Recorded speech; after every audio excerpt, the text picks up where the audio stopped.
Washington grants a duty-free status to more than 6,000 product lines from sub-Saharan Africa under the U.S. Africa Growth and Opportunity Act of 2000, or Agoa. This year, the Agoa Forum is focusing on the ties between private investment and growth and ways in which African countries can take advantage of trade. U.S. Trade Representative Ron Kirk says that Africa's exports to the United States have more than doubled.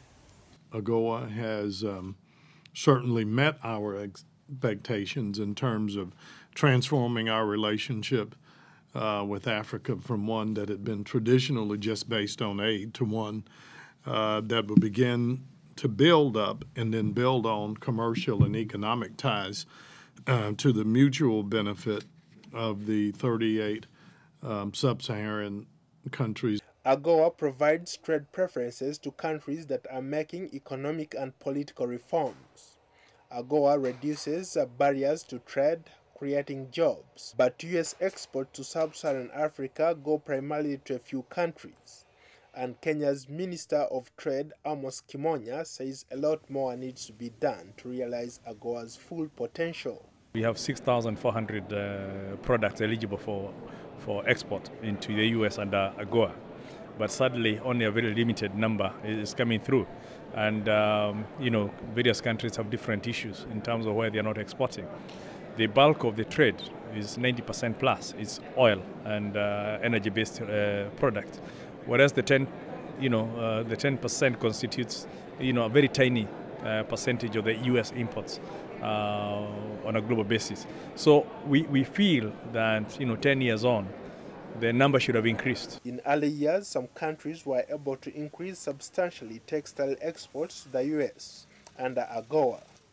However, African manufacturers have found it increasingly difficult to compete against Indian and Chinese textiles.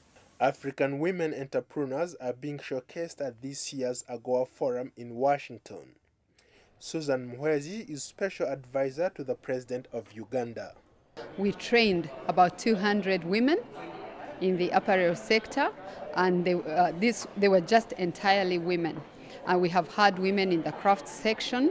We have created jobs for the youth, especially women. There are 38 sub-Saharan African countries taking advantage of Agoa's trade benefits. Oil accounts for most of what the U.S. buys from Africa.